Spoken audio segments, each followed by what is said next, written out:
nagtatanim na po ako ng pinya way back 2016. Marami po kasi dito sa South Cavite po na nagtatanim ng pinya. So naisip ko po na pwede pa pong maging byproduct po yung dahon bukod po sa prutas. So nag-research po ako kung sino po yung market ng dahon po ng pinya. Lumabas naman po si Ananas Anam at bumibili nga po sila ng mga fiber po. Ngayon po, noong 2020, pinagsisimula nga po nila kami na process po ng pineapple fiber. Kaso nga lang po, nagkaroon po ng pandemic, kaya hindi po natuloy.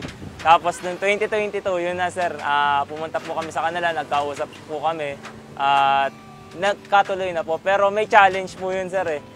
Kasi bago nila kami pahiramin ng machine, kailangan po namin ng facility. Wala naman po kaming facility, so nag-ikot-ikot po kami ng mga LGUs po hanggang sa naawa po sa amin yung Alfonso. Pinahiram po kami ng facility para doon po mag-process ng dahon po ng pinya. Doon po nagsimula po yung paghihibla po namin sa Cavite po. Bali, dalawa po kami niyan, sir. Ako po, Jason Pantanosa, at saka si Isaiah Noel Macarelay po, ang nag-pioneer po ng paghihibla po sa Cavite po. Siyempre, sir, unang-una, para makahikayat po kami ng mga kabataan po na ma-engage po ulit sa agriculture.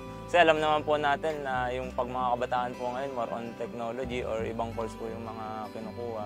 So ngayon kami, sir, parang gusto po namin mapatunayan na yung mga kabataan, may pag-asa pa rin po sa agriculture, kaya wag po nilang tigilan tsaka panghinayangan. Nung una sir, syempre naghihibla lang po kami hanggang sa nakita po namin na may potential pa po pala na pwedeng i-end product ang paghihibla. Kasi kung magre-rely lang po kami sa, sa fiber, hindi po masyadong maganda rin yung kikitain. Kaya nag-isip po kami na pwede pong i-end product para mas tumaas po yung kita po namin. Bali, ang focus namin po na produkto po ay pineapple leaf fiber po talaga. Sa mga serbisyo naman sir, yun nga po, sa mga paglilinis po ng mga pinyahan, bali kung meron po kayong pineapple farm na gusto niyo pong ipalinis after po bulwasin o kuhaan po ng mga bunga, kami na lang po yung maglilinis, kapalit po nung dahon po na matitira po para ma-recycle po natin, para maging hibla. Unang-una niyan sir, syempre nakapagbigay po tayo ng trabaho po sa kanila sa pangunguha ng dahon, tsaka po sa pag-process po ng paghibla. At the same time sir, nadagdagan pa po yung profit po ng mga nagpa-pineapple farmers po. Ako po sir, marami ng challenge. Unang-una nga po dyan sir, syempre, yung land conversion.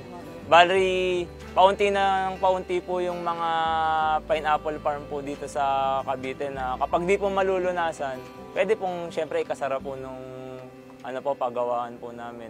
And at the same time sir, yun nga po, dahil nga po maliit pa lang po rin kaming na kumpanya, hindi rin po namin makiter lahat po ng mga dahon po na pwede pong kuhain pa sana, na pwede pa po sanang ma-recycle po. Bali tayo po ngayon ay na-awardan nga po ng National Award nga po ng Young Farmers Challenge Program po ng Department of Agriculture 2023 po. At dahil nga po sa paghihibla natin, naimbitahan na rin po tayo ng ambassador po ng Thailand po, ng Pilipinas, para i-present po yung mga produkto po natin sa Sustainable Expo po nila.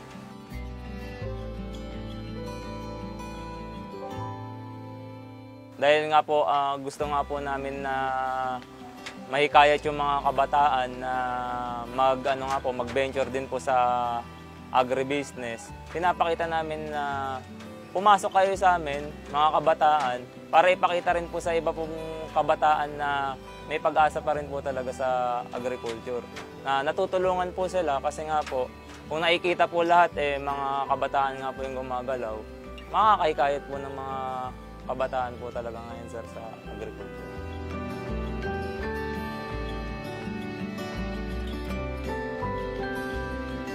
Future plan po siguro sir, magkaroon din po kami ng sariling mas malawak na taniman ng pinya. At ma-expand pa po yung mga processing namin sir ng paghihibla. Para nang sa ganun sir, hindi na kami na nasa isang cluster lang na pagkukuhanan po ng ano. Pwede rin po kunyari sir sa ibang lugar na meron pa pong pinya sa ibang lugar po sa Pilipinas para magkaisa-isa rin po yung ano, yung mga mag-iibla din po. At yun po sir, dagdag ko na rin sir, syempre magkaroon nga po ng end product nga po na gawa po din sa ibla po ng pinya.